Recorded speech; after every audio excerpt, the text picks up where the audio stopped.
अस्सलाम वालेकुम। Programme special talk के साथ मियां सैफुर रहमान हाजिर खिदमत। आज की हमारी गुफ्तगू का फोकस है इंटरनेशनल रिलेशंस। अमेरिका में डोनाल्ड ट्रंप जो है दूसरी मरतबा सदर मुंतखब हुए हैं, हल्फ ले रहे हैं और कुछ उन्होंने फैसले भी किए हैं फौरी, और जिस पे उन्होंने कुछ थोड़ा सा वर्क पहले भी किया हुआ था और वो अब मटीरियलाइज भी हो रहे हैं। और जैसे कि टिकटॉक के बारे में एक जिक्र हुआ था और अमेरिकन सुप्रीम कोर्ट ने भी वो गवर्नमेंट का एडमिनिस्ट्रेशन का फैसले की तौसीक कर दी थी, उसको बंद किया जाना था अमेरिका में, लेकिन वो बहाल कर दिया गया। और भी कुछ मेजर्स लिए गए और इसके साथ एक बहुत बड़ा सिग्निफिकेंट इवेंट हुआ है हमारे पड़ोसी में और मिडल ईस्ट में, जिसमें गजा की जंग बंदी, और ये भी यकीनन अमन के लिए एक अच्छी अलामत है। तो आज हम चाहेंगे कि इससे मिलते जुलते और इन मौज़ूआत पर और इनके जो अंडर करंट्स हैं बैकग्राउंड नॉलेज के साथ उस पर बात की जाए और पाकिस्तान इनसे कैसे इम्पैक्ट होगा। तो आज हमारे पास जो पैनल मौजूद है उनका तारुफ कराता हूँ। हमारे साथ मौजूद हैं जनाब नज़ीर हुसैन, एडिशनल सेक्रेटरी खारजा अमूर। नज़ीर साहब, हम आपको वेलकम करते हैं। बहुत शुक्रिया। और हमारे दूसरे माहिर हैं जनाब डॉक्टर सैयद रागिब अली, माहिर बैन अल-अक़वामी अमूर। जनाब डॉक्टर साहब, बहुत शुक्रिया। Thank you very much. जी नज़ीर साहब, how do you view Trump card? जी मियां साहब, पहले तो आइए हम मुबारकबाद देते हैं प्रेसिडेंट ट्रंप को। आज ही 20th है और आज ही उन्होंने चार्ज लेना है। ठीक है, कुछ देर बाद वो जी अब से रिकॉर्डिंग वो टाइम डिफरेंस हो गया। जी। लेकिन आज ही की तारीख में वो अब चार्ज लेंगे और ये उनका सेकंड टर्म है और एक टर्म के वक्फे से, कंसेक्टिव नहीं है, एक का फर्क है, के वक्फे से। ठीक है। और ये भी अमेरिकन तारीख में एक बहुत बड़ी डेवलपमेंट है। इन्होंने जिस तरह इस कम बैक किया, इसमें अपना कैंपेन किया, जिस तरह इनके खिलाफ जो कुछ हो रहा था उसका मुकाबला किया और फिर जिस मेजॉरिटी के साथ वो जीते, जिस तरह उन्होंने रिपब्लिकन पार्टी को भी जतवाया कि दोनों हाउसेज में अब उनकी मेजॉरिटी है। और जिस किस्म की बयानात पिछले चंद महीनों से हम सुन रहे हैं उनकी तरफ से, जिस तरह आपने जिक्र किया मिडल ईस्ट का, फिर यूक्रेन के बारे में उनकी जो राय है, ये मेरे ख्याल में दुनिया इंतजार में है कि वो चार्ज लें और दुनिया किसी डायरेक्शन में चले, क्योंकि ये इससे तो कोई किसी को वो नहीं है कि अमेरिका अभी भी सुपर पावर है और उसका कहा और उसका चुप रहना दोनों मीनिंगफुल हैं। तो but here we have a president who is loud and clear and far more powerful than the former ones, या कुछ सर मेरा इसको डिफाइन नहीं किया जा सकता। सर देखें, अगर आप और संजीदगी से हम बात कर लेते हैं, ये पॉलिटिकल पार्टीज की अपनी अपनी पोजीशंस हैं। ठीक है। रिपब्लिकन्स का एक अपना स्टाइल है, रिपब्लिकन्स का एक अपना आइडियोलॉजी है, रिपब्लिकन्स की एक अपनी लेगेसी है। जो डेमोक्रेट्स थे, प्रेसिडेंट जो बाइडेन, उनकी अपना स्टाइल भी था, आइडियोलॉजी भी थी, लेकिन वो जब गए तो पीछे कोई अच्छी यादें नहीं छोड़ के गए। उन्हीं के दौर में जो यूक्रेन की वॉर शुरू हुई और उस दरमियान में छोड़ के जाना पड़ा उनको।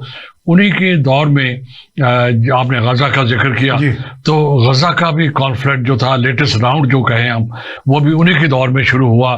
और जिस किस्म की जानें ज़ाया हुई, जिस किस्म की सूरत हाल डेवलप हुई मिडल ईस्ट के अंदर, तो मेरे ख्याल में आउट गोइंग प्रेसिडेंट के लिए वो कोई अच्छी बात नहीं थी, और आने वाले प्रेसिडेंट के लिए भी जो कुछ वो छोड़ के गए हैं वो भी इतना प्लेजेंट नहीं है, और हम इसकी डिस्कशन कर लेते हैं। ठीक है जी। डॉक्टर रागिब साहब, ये अभी हम प्रोग्राम से पहले भी आपस में एक इनफॉर्मल टॉक कर रहे थे, तो जिसमें कुछ जिक्र हुआ कि जैसे कहा जाता है आमतौर पे पर्सनालिटीज डिस्कस तो होती हैं, ज़ाहिर जो होती हैं टॉप ऑफ द स्फीयर, तो उनके बारे में जी ये बड़े अनप्रेडिक्टेबल हैं या गिमिकरी ज्यादा करते हैं, अंदर से बड़े प्रैग्मेटिक हैं या बाय एक्शन प्रैग्मेटिक हैं। तो इसका थोड़ा how do you elaborate it? देखिए सर, जो अमेरिका जो है वो बेसिकली वहाँ पर पर्सनैलिटीज़ जो हैं वो इतनी मैटर नहीं करती इन द लॉन्ग टर्म। अगर देखें वहां पे सिस्टम ज्यादा मैटर करता है। तो whatever is going to happen in America will be primarily led by the system of the Americans. जहां तक पर्सनैलिटीज का ताल्लुक है, वो मीडिया हैंडलिंग उसको कह लें, या ये कह लें कि एक पोस्चरिंग जो होती है, पर्सनलाइज्ड पोस्चरिंग जो है, वो डिफरेंट प्रेसिडेंट्स होते हैं अमेरिका के, वो डिफरेंट उसके ऊपर डिपेंड करते हैं। जिस तरह Kennedy has been very popular president, लेकिन उसकी पॉलिसीज जो थी वो मोस्टली लेड बाय दी उस वक्त की जो एस्टेब्लिशमेंट थी अमेरिका की, उसी ने की। तो ट्रम्प के लिए भी हम यही समझते हैं कि in the coming months and years the American establishment, the system will decide what direction America is going to take. लेकिन ट्रम्प जो है वो अपनी पर्सनल पॉपुलैरिटी को कायम रखना उनको आता है, और मेरा ख्याल है कि वो इसी तरह ये चलता रहेगा, दोनों पैरेलल जो सिस्टम चलते रहेंगे। ठीक है। अच्छा नजीर साहब, जब when we talk about the president of America, Trump को भी निकालते हैं, I am talking about the designation, वो जो ओहदा है वो किस हद तक अपना इख्तियार रखता है। एग्जेक्टिव ऑर्डर्स की बात भी हम सुनते रहे हैं, आपकी तो बड़ी इस पे स्टडी है, क्योंकि आमतौर पे कुछ लोग तो कहते हैं जी, जैसे अभी भी कहा गया कि वो एक सिस्टम को बस रिप्रेजेंट करते हैं, कहीं पॉलिसी बात का इनपुट बड़ा स्ट्रॉन्ग पेंटागन का भी होता है, CIA matters also in policy making, और स्टेट डिपार्टमेंट, ऑल दैट। तो इसमें होमलैंड भी उनका सारा सिस्टम, तो इसमें प्रेसिडेंट इन्फ्लुएंस कर सकता है पॉलिसी मेकिंग को, इस हद तक तब्दीली ला सकता है अगर कहीं जाके प्रेसिडेंट अकेला एक तरफ हो और ये सारा सेटअप एक तरफ हो। मैं अर्ज करता हूं सर, 3 इंस्टीट्यूशंस होते हैं किसी भी कंट्री में जो स्टेट को रन करते हैं और मैनेज करते हैं शॉर्ट एंड लॉन्ग टर्म में। एक तो चीफ एग्जीक्यूटिव, ठीक है, हमारे यहाँ प्राइम मिनिस्टर हैं, वो तो हाँ, और वो सिस्टम ऑफ गवर्नेंस और किस्म का है, ठीक है। अमेरिका में भी 3 है, यहाँ भी 3 है। लेट्स टेक अमेरिका, एक तो प्रेसिडेंट हो गया, उनका जो सिस्टम ऑफ गवर्नमेंट है उसमें प्रेसिडेंट के पास बहुत पावर्स हैं, ठीक है, शायद compare to other presidents around the world, so many countries, बहुत डिफरेंट है, वो सिस्टम डिफरेंट है। नंबर 2, फिर उनकी जो लेट्स से पार्लियामेंट जो है, लेजिस्लेशन जो है, उनके पास बहुत से इख्तियारात हैं, कांग्रेस के पास, कांग्रेस के और सेनेट दोनों के पास, सेनेट दोनों के पास, पॉलिसी मेकिंग में भी और अपॉइंटमेंट्स के अंदर भी, ये दोनों चीजें मैटर करती हैं, पॉलिसी मेकिंग और अपॉइंटमेंट्स जो है। तीसरी बात जो बहुत कम हम समझते हैं, जो हमें समझना चाहिए, किसी भी स्टेट को ब्यूरोक्रेसी रन करती है। The empires were managed by the bureaucracy. अगर बर्तानिया ने कई 100 साल तक, जहां पर उनका सूरज गुरूब नहीं होता था, तो वो जो मुनाक था, जो सॉवरेन था, वो तो लंदन में था। अब अराउंड द वर्ल्ड जितनी भी पोजीशंस थी बर्तानिया की, क्राउन की, वो कौन मैनेज कर रहा था? ब्यूरोक्रेसी कर रही थी, ठीक है। दूसरा, तीसरा, ब्यूरोक्रेसी का ही एक सेगमेंट है जिसको आपने कहा एस्टैब्लिशमेंट, ठीक है। एस्टैब्लिशमेंट में नॉर्मली इंटेलिजेंस आते हैं और आपकी मिलिट्री फोर्सेज आ जाती हैं, दोनों मिला के आर्म फोर्सेज आती हैं, और उसके साथ फिर जो उस कंट्री की, उस सोसाइटी की जो एलीट होती है, चाहे वो फॉरेन पॉलिसी मेकिंग हो, चाहे वो सिक्योरिटी एलीट हो, या वो इकोनॉमी की एलीट हो, वो डिपेंडिंग ऑन कि आप किसकी बात कर रहे हो। तो ये जो 3 मेजर हैं, लेट मी से repeat, the head of chief executive, फिर उसके बाद ब्यूरोक्रेसी, और फिर उसके बाद एस्टैब्लिशमेंट, ठीक है। अब अमेरिका के केस में जो हुआ है, ये हुआ है, जो मेरी अंडरस्टैंडिंग ये है कि प्रेसिडेंट बहुत पावरफुल है। अमेरिका की ब्यूरोक्रेसी की क्वालिटी जो है वो नहीं है जो ब्यूरोक्रेसी अमेरिकन पावर को मैनेज कर पाए। America has a lot of power as a sole super power, as a sole hegemon. पिछले 1991 से लेकर आज तक America is the sole superpower. It controls Europe, it controls rest of the world, and it controls this thing. So bureaucracy has a problem. We can discuss it. बाकी उनकी establishment, it is going very strong. America के 800 या 750 to be exact global level के ऊपर 70 countries के अंदर basis हैं। अब क्या ये मुमकिन है कि प्रेसिडेंट कितना भी मैवरिक हो, कितना भी वो अनप्रेडिक्टेबल हो, कितना भी वो इंडिपेंडेंस दिखाए, is it possible for him to do away with all the basis? और ये जो फॉरेन पॉलिसी होती है हमेशा, by definition it is a long term situation. ठीक है, foreign policy is not a short term situation. ठीक है। अब इनके केस में अनफॉर्चुनेटली जो ये एग्जिबिट कर रहे हैं अपना बिहेवियर, उससे ऐसा लगता है कि foreign policy can be change overnight. नहीं, इसमें कोई जिंगोइस्टिक कोई डिजाइन लग अब रहे हैं? उसमें मैं या मेरा ख्याल है थोड़े डव का वो दो चौक है। चीजें हो सकती हैं। हॉकिश तो नहीं दिखाई दे रहा। दो चीजें हो, जिस तरह राघव साहब ने कहा हाँ। कि वो एक किस्म का शो करने के लिए है, ये टैक्टिक्स भी हो सकते हैं। दूसरा ये भी हो सकता है कि कैपेसिटी लैकिंग भी हो सकती है। आप इसको रद्द ना करें कि कैपेसिटी डेफिसिट है। कैपेसिटी डेफिसिट को पूरा करने के लिए ये गिमिक्स, फिर इस किस्म की इसका सहारा लिया जाता जिसको आपने गिमिक कहा, इस किस्म की बात हो सकती है। अच्छा। लेकिन बात यह है कि एक सुपर पावर के लिए जिसके omissions and commissions have consequences.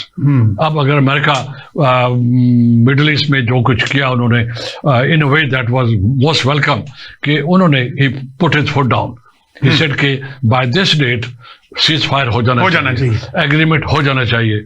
अब एक कॉल अमेरिकन प्रेसिडेंट की, जिसने अभी चार्ज भी नहीं लिया, मीन्स अ लॉट, उसने वहां पर सीज फायर करवा दिया। अगर पहले वाला आपने कहा पहले वाले प्रेसिडेंट की अगर यही कॉल पिछले मई में आ जाती, तो आप चूंकि मई में things would have been much better. मई में दिस एग्रीमेंट वाज फ्लोटेड। ठीक है, इट वाज ऑलमोस्ट जैसे आप बाइडेन क्लेम कर रहे हैं कि ये मेरे एफर्ट जो है आज किया हुआ, जाके तो मटेरियलाइज मकसद है कि a call from the president of America matters. तो अब इसलिए ये जो हमने थोड़ी सी गुफ्तगू की अपने ऑडियंस के लिए, ये बड़ी इंपॉर्टेंट इसलिए है कि पीपल मस्ट अंडरस्टैंड कितने फैक्टर्स इन्वॉल्व होते हैं किसी पॉलिसी को एग्जीक्यूट करने के लिए या ना करने के लिए, या तब्दील करने के लिए। ठीक है। अच्छा डॉक्टर साहब, ये अभी बात की गई, तो मेरे साथ एक पॉलिटिकल साइंटिस्ट है, मैंने उनका इंटरव्यू किया। वो कहते हैं अमेरिका, वैसे तो मैंने स्पॉइल सिस्टम पे पूछना था, वो अमेरिका का जो ब्यूरोक्रेसी की बात हुई, लेकिन वो फिर बात लंबी ना हो जाए, फिर करेंगे उस पर। वो कहते हैं कि America is not a hegemon. How do you see it, यानी ये किस तरह? देखिए सर, इस पे तो बहुत सारी डिस्कशन हो सकती है। हाँ। लेकिन अगर हम middle eastern point of view से देखें, जो मिडिल ईस्ट में जो इम्पोर्टेंट डेवलपमेंट्स इस वक्त हुई हैं पिछले कुछ अरसे में, एक तो सीरिया की जो सिचुएशन है, सीज फायर जो हो गया है, और Israel has advanced up to the Mount Hermon. ये जो चीजें हैं, इन तीनों के पीछे डेफिनेटली बहुत सारी जो डायनामिक्स हैं, इंटरनेशनल डायनामिक्स जो हैं, वो इन्वॉल्व हैं, और उसमें डेफिनेटली अमेरिका एक बड़ा फैक्टर है, एक बड़ा प्लेयर है इस सारी सिचुएशन को लीड करने के लिए। जहां तक हम ये देखें कि अमेरिका एज अ हेजमॉन है कि नहीं है, तो my understanding of the thing is कि ये जो यूनिपोलर वर्ल्ड जो है, ये डिसइंटीग्रेट हो रही है आहिस्ता आहिस्ता, and it is the world is now moving towards multipolar world. In fact उसमें Russia, emerging China together in SCO, ये एक बहुत बड़ा चैलेंज है इस वक्त जो अमेरिका को दरपेश है। और America being sole super power चीज़ों को इस वक्त उनको डिसीजन लेने की पोजीशन में नहीं है। बहुत सारी चीज़ों पे उसको चाइना, रशिया और बहुत सारे मुल्कों से चैलेंजेस भी दरपेश हैं। पर्टिकुलरली यूरोपियन यूनियन जो है, उसका भी लगता यह है कि in the coming months and years European Union का एज एन इंडिपेंडेंट एंटिटी वो रोल सामने आएगा, जो कि इंटरनेशनल रिलेशंस को टोटली बदल के रख देगा। और with a rising China going towards Europe through BRI, तो ये सारी की सारी जो इंटरनेशनल रिलेशंस की जो डायनामिक्स हैं, ये चेंज होने जा रही हैं। तो अमेरिका के लिए हेजमॉन का जो कॉन्सेप्ट है, that is probably fading by the passage of time. नहीं, अमेरिका का हेजेमोनिक जो it is on the winning side, आप क्या महसूस कर रहे हैं? नहीं सर, वो in the winning side definitely नहीं है। देखें, दो तीन चीजें हैं इसमें। एक तो BRI एक बहुत बड़ी एक चेंज है जो दुनिया में होने जा रही है। उसके साथ आप ब्रिक्स को कभी भी आप नजरअंदाज नहीं कर सकते। अभी रिसेंटली ब्रिक्स में 13 कंट्रीज ने ज्वाइन कर लिया है, और ब्रिक्स एक पाकिस्तान ने भी तो एप्लीकेशन दी है ना उसमें? जी, पाकिस्तान ने भी एप्लीकेशन दी हुई है, लेकिन पाकिस्तान अभी उसका मेंबर नहीं है। तो in the coming years in fact BRICS SCO along with China and Russia एक बहुत बड़ा जो है वो एक बहुत बड़ा काउंटर वॉइस बन जाएगा, काउंटर वॉइस भी बनेगा और एक बहुत बड़ा फोरम होगा जो दुनिया को लीड करेगा। डेफिनेटली उसमें यूरोप और अमेरिका का भी रोल होगा, लेकिन जहां पर अब की बात है कि अमेरिका का जो हेजमोनिक जो डिजाइन है या हेजमोनिक जो पोस्चरिंग है वो विनिंग साइड पे है, तो वो विनिंग साइड पे डेफिनेटली नहीं होने जा रही। It is going to be at least a balancing of the power at the international level in the coming months and years. ठीक। अच्छा नजीर साहब, how far a democratic government is democratic in the real sense, यानी कि कहा जाता है ना, अवाम दुनिया के ज्यादातर एक ही तरह सोचते हैं कि जी जस्टिस हो, सोशल जस्टिस हो, इक्वालिटी हो, नफरतें ना हो, जंगे ना हो। तो बात का बड़ा ही पॉपुलर लीडर ऊपर आके बैठता है, दुनिया की सबसे बड़ी जमहूरियत में, भारत में हो, अमेरिका में हो, तो वो बिल्कुल 180 डिग्री बिल्कुल ही यकसर मुख्तलिफ पॉलिसीज बनाता है, वॉर इम्पोज करता है बाकायदा। तो इसका मतलब वो जो एक तस्वर है कि जी यानी कि government by the people, of the people, for the people, वो तो अमलन तो कहीं दिखाई नहीं देती बड़े बड़े जमहूरी ममालिक में। ये शायद आज से कोई 100 साल पहले जब आवाम भी जिसे कहें भोली थी, सिचुएशंस भी इतनी खतरनाक नहीं थी, टेक्नोलॉजी ने भी अभी इतना क्या नाम है ज़हूर नहीं था इसका भी, उस वक्त तो शायद मुमकिन हो। लेकिन एक चीज़ फंडामेंटल हमें नहीं भूलना चाहिए कि आवाम एक स्टैटिक सिचुएशन में नहीं रहती। ठीक है, अवाम की अपनी जो कलेक्टिव विजडम है और कलेक्टिव थॉट है उसमें भी शिफ्ट, वो शिफ्ट होता है। ठीक है, दो चीजों के कॉन्टेक्स्ट में। Number one, economy. अब अगर अमेरिका में इकोनॉमिक हार्डशिप्स आ रही हैं, जो आ चुकी हैं। अब अमेरिकन सोसाइटी, चूंकि आज अमेरिका के कॉन्टेक्स्ट में बातें हो रही हैं, तो let's take America as an example. ठीक है, बिकॉज उसके कॉन्सिक्वेंसेस हैं। ठीक है, अब अमेरिका में चूंकि इकोनॉमिक हार्डशिप्स हैं, अमेरिका को कंपटीशन का वो है, फेस कर रहे हैं चाइना से। अब अमेरिका की जो पब्लिक ओपिनियन है वो भी राइट की तरफ मुड़ रहा है। तो ये तो एस्टैब्लिश हो चुका है कि the emergence of the extreme right in America.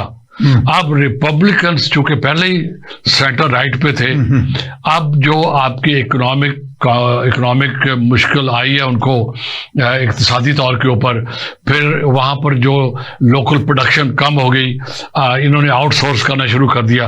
आज से 30 साल पहले जो पॉलिसी लेकर आए जिसकी वजह से चाइना को राइज मिल गया, अब उसके रिएक्शन में अवाम, मैं ये कहूँगा रिएक्शनरी हुई है।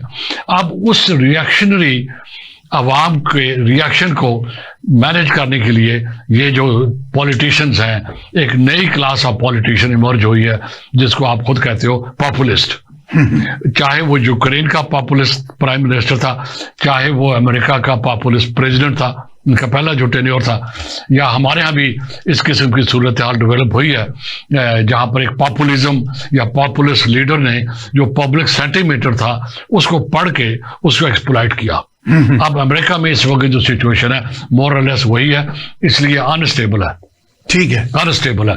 और जो जहां तक सिचुएशन है कि अमेरिका की यूनिपोलैरिटी अभी कायम है, वो कम नहीं हुई, वो मेरे लिहाज से अभी कम नहीं हुई। वो अगर कम हुई भी है तो वो एक किस्म का उसका शायबा है कि शायद कम हुई है।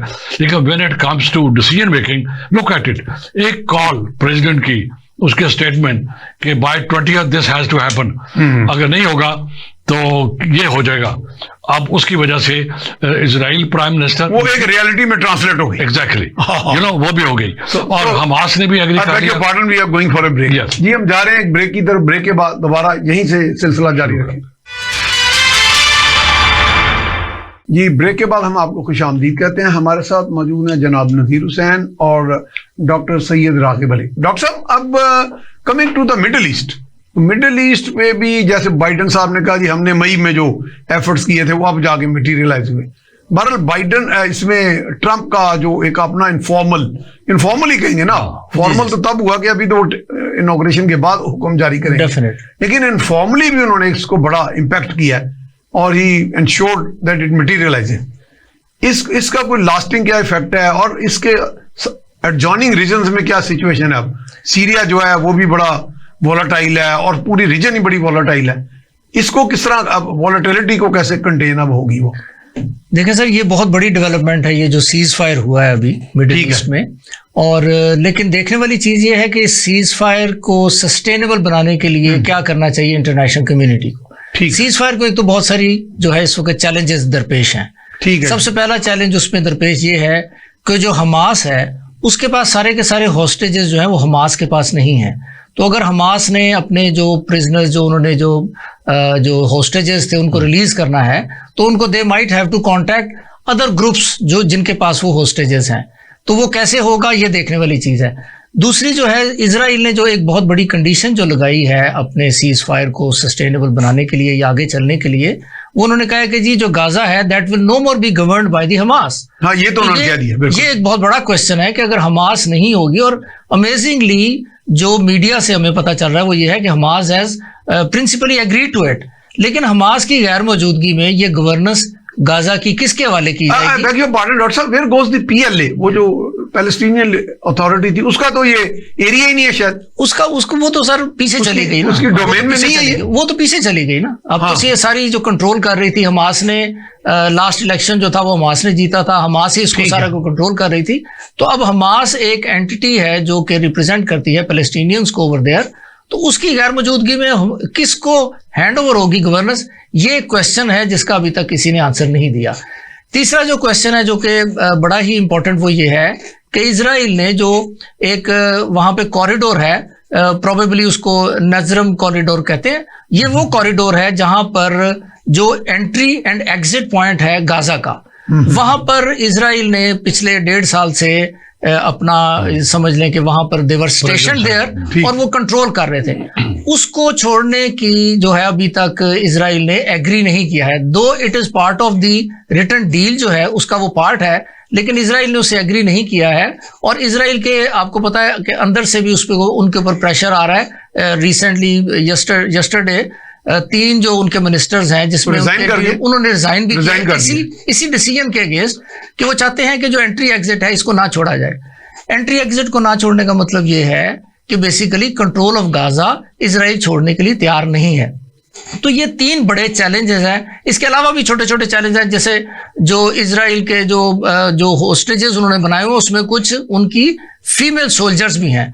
उनको भी एक क्वेश्चन है कि जी उनको एज फीमेल लिया जाएगा और जो हमास उसको उनको रिलीज करेगा एज फीमेल्स, या उनको आखिर में जाकर रिलीज करेगा जो कि सोल्जर्स के तौर पे है। सेकंड फेज जो है वो 42nd डे तक इजराइल ने कहा है कि ये 46 डेज का फर्स्ट फेज है। अच्छा, 46 है, 46 डेज, 42 नहीं है, 46 डेज का है। ठीक है। इजराइल ने ये कहा है कि अगर 42nd डे तक सेकंड फेज जो है उसके बारे में अगर डिसीजन नहीं होता तो हम दोबारा से बम्बार्डमेंट जो स्टार्ट कर देंगे। तो ये कुछ चैलेंजेस हैं, जब तक ये चैलेंजेस एड्रेस नहीं होते तो इस पीस डील जो कि एक बहुत ही कार्डिनल एक समझ लें डेवलपमेंट है with in the middle east, इसका फ्यूचर प्रेडिक्ट करना इज नो मोर पॉसिबल जब तक ये सारा कुछ नहीं होता। ठीक है। उसके साथ साथ ही अगर आप देखें तो जो सीरिया में जो डेवलपमेंट हुई है, जो इजराइल ने माउंट हरमन तक अपनी फोर्सेज एडवांस कर लिया। Mount Hermon is the highest mountain peak in the middle east, and with this occupation now Israel is able to oversee not only Syria but also Lebanon। तो ये जो Iran की, अगर हम इसको ईरान वर्सेस इजराइल के context में देखें तो ईरान की जितनी भी प्रॉक्सीज हैं, एक तो इजराइल ने उसको एज पर देयर क्लेम उनको काफी डैमेज भी कर दिया। दूसरा, अगर वहां से कोई ऑनस्लॉट आती भी है तो now Israel is in a very comfortable position to take on those onslaughts. लेकिन इसके साथ साथ हमें एक चीज जो है वो जहन में ये जरूर रखनी चाहिए कि ईरान की जो प्रॉक्सीज थी वो बेशक वीक हो गई हो, but Iran as a country is still intact, क्योंकि डायरेक्ट अटैक जो इजराइल ने किया उसको ईरान ने उसका जवाब भी दिया और उसको बर्दाश्त भी कर लिया। So in the coming scenario, in the emerging Middle Eastern scenario, Iran is going to play as a major role, as a major actor in the Middle East। तो ईरान ने एक emerge किया है, क्योंकि इससे पहले जब भी कभी इजराइल और ईरान की और मिडिल ईस्टर्न पॉलिटिक्स की बात होती थी तो उसमें यह कहा जाता था कि इजराइल अकेला ही शायद सारी स्टेट्स पर भारी है। लेकिन ये क्वेश्चन जो है ये काफी हद तक चैलेंज हो चुका है on the part of middle eastern scene. सही बात। ये सिचुएशन है सर इसमें। अच्छा नजीर साहब, इसको कुछ लोग तो खैर बड़ी एक सादगी से, सादालूही से कह देते हैं कि सरेंडर है या compromise on the part of Israel and it's patrons, या रियलाइजेशन है, चलें क्या है, व्हाट इज इट? देखिए जी, आप इट हैड टू कम। आप 10 दिन पहले की, शायद उससे भी कम, सेक्रेटरी ऑफ स्टेट की ब्लिंकन की स्टेटमेंट देख लें वॉशिंगटन में। He said Israel has failed, it is from the horse mouth, and it is also from the horse mouth president Biden का। उन्होंने भी यही कहा है कि इजराइल जो अपने एम्स थे वो अचीव नहीं कर पाए। What were those AIIMS? एक दो तीन जो वही जो पहले आप जिक्र कर रहे हो, हाँ, कि हमास को एलिमिनेट करना। ठीक है, हमास इज देयर, ठीक है, Hamas is in control, Israel has signed an agreement with Hamas. अब अगर वो कहें कि हमास नहीं होगा तो फिर एग्रीमेंट किसके साथ होगा? या जो सेकंड फेज और थर्ड फेज जो होगा, इसको तो वो कहते हैं ना ह्यूमैनिटेरियन फेज है, ठीक है, और अगले वाला जो है वो फेज ऑफ पीस है। अगर वो है तो किसके साथ करना है उन्होंने? तो हमास के साथ करना है। अगर हमास के साथ करना है तो फिर हमास विल स्टे देयर।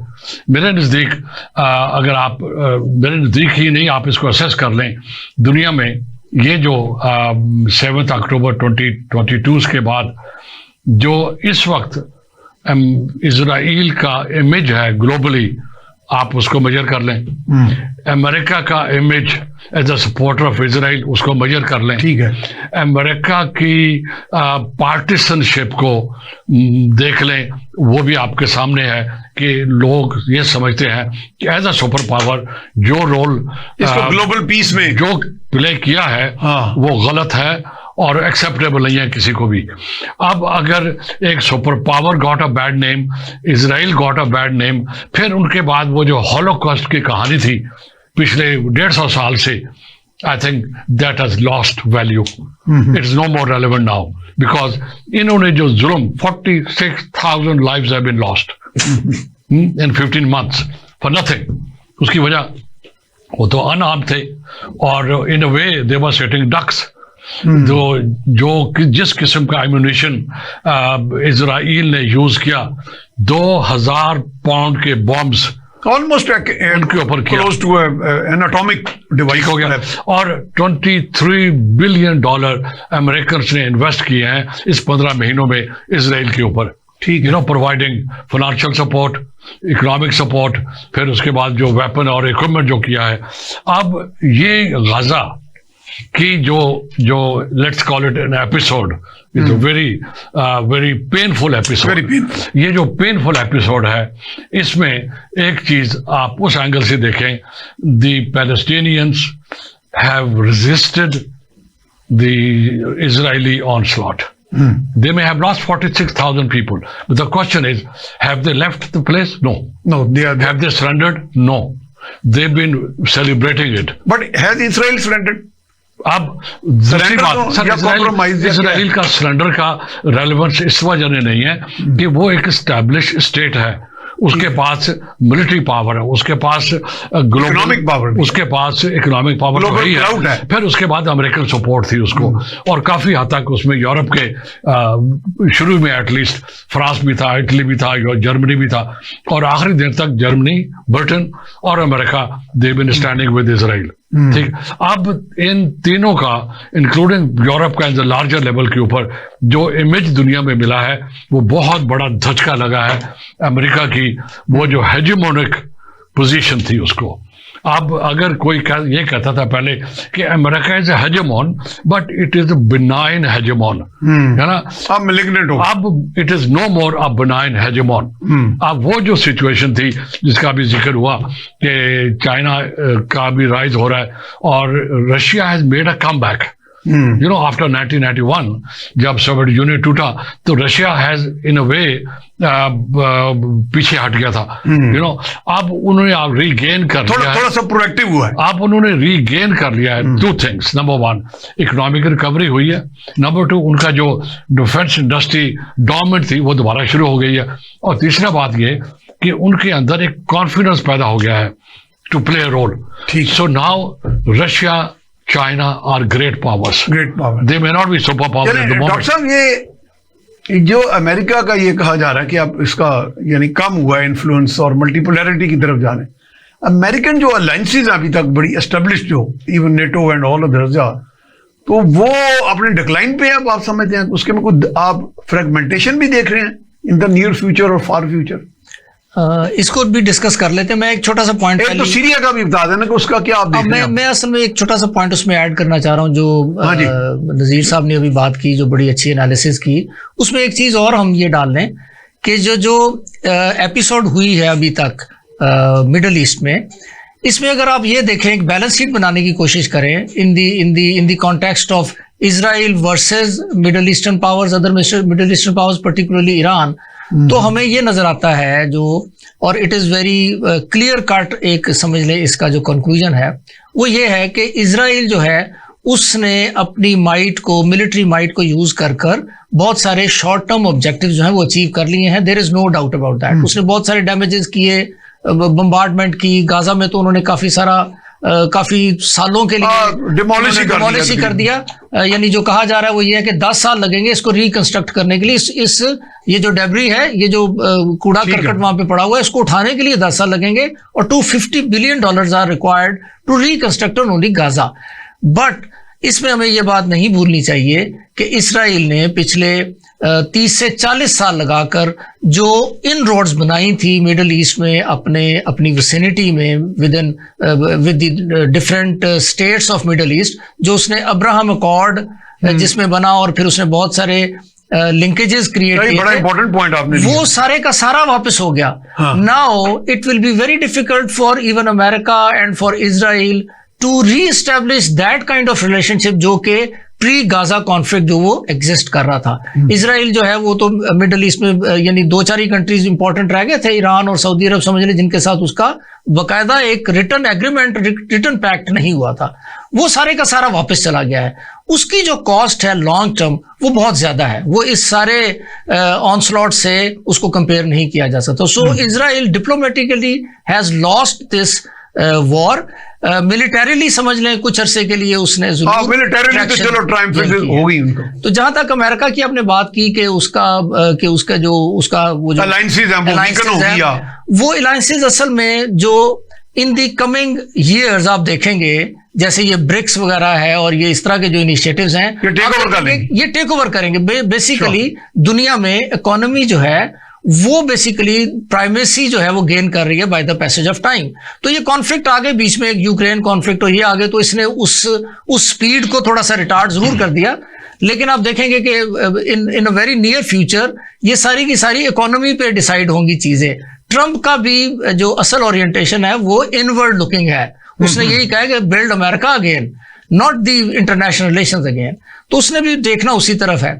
और दूसरी बात, इंटरनेशनल उसका नंबर 2 फोकस है। ये नंबर 2 फोकस होगा उसका, जो मेरा अपनी एनालिसिस है कि he will be looking towards Americans, कि वो अमेरिका को क्या इकोनॉमिकली वो करेगा। तो इकोनॉमी की बेस पे जब जाएंगे तो यूरोप जो है उसके अपने ऑब्जेक्टिव्स हैं, रशिया के अपने ऑब्जेक्टिव्स हैं, चाइना के ऑब्जेक्टिव्स हैं, और अमेरिका के फिर अपने ऑब्जेक्टिव्स हैं।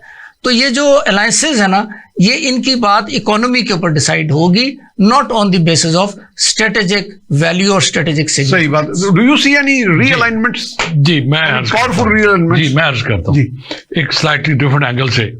ये जो ट्रांजिशन पीरियड होगा ना between America giving up the position of hegemon और या सुपर पावर, वो तो टाइटल है, एक असल डेफिनेशन तो हेजेमोन की है। That will not be less than may be 25 years।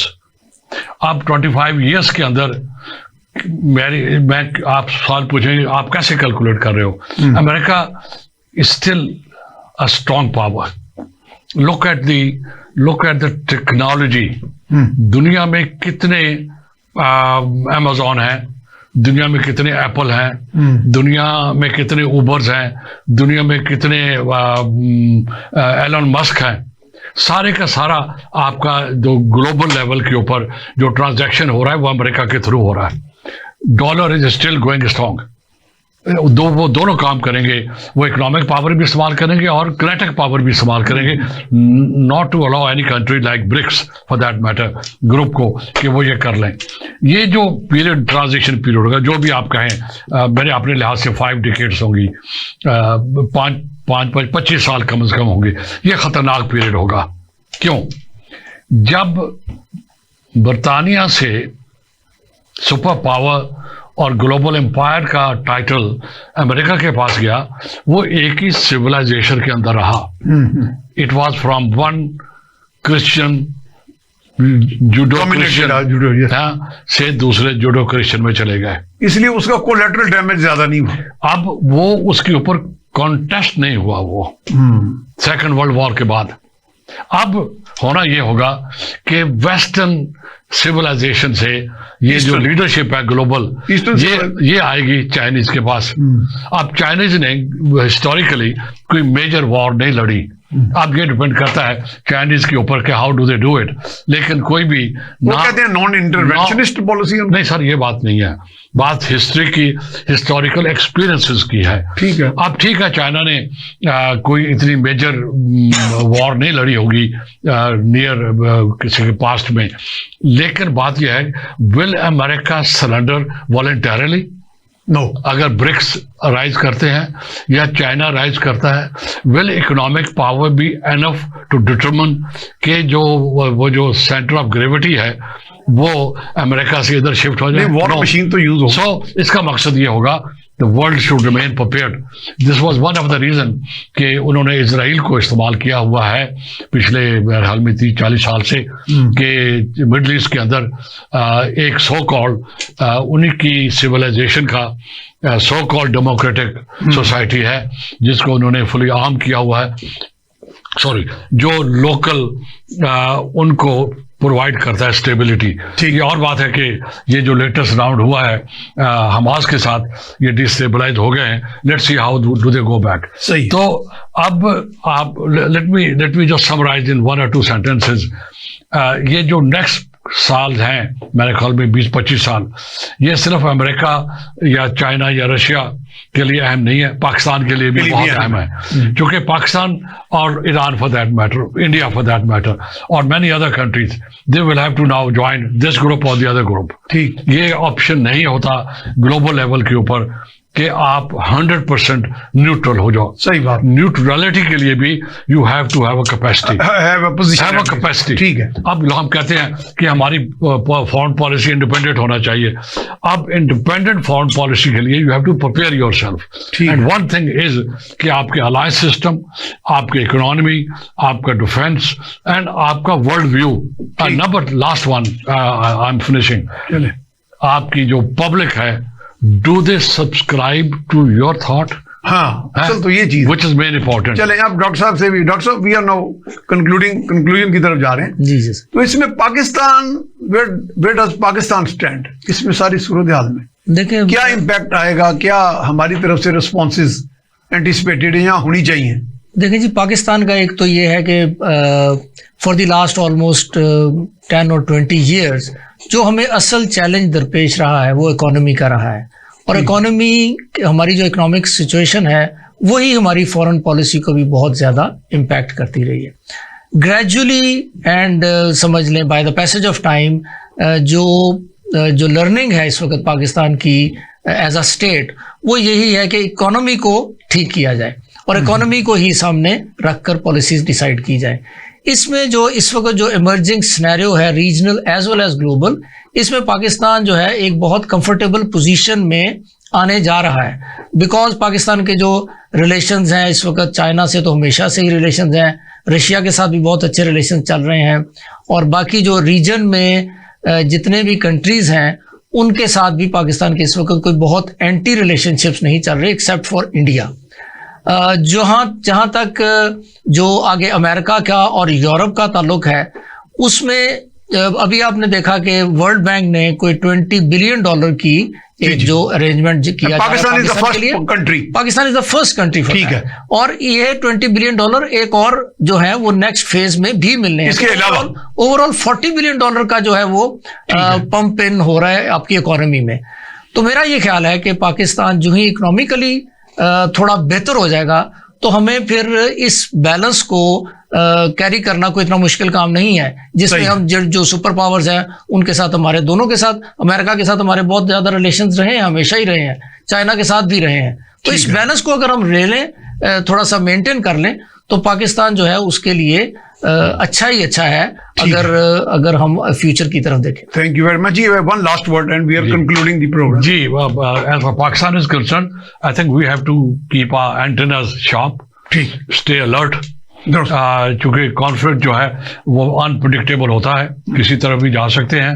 In terms of economy the focus should be कि हम इकोनॉमिक रिकवरी करें और उस लेवल पे ले जाएं कि हमें जो छोटे मोटे ये जोल्ट्स आते हैं, ट्रेमर्स आते हैं, उनको हम बर्दाश्त कर सकें।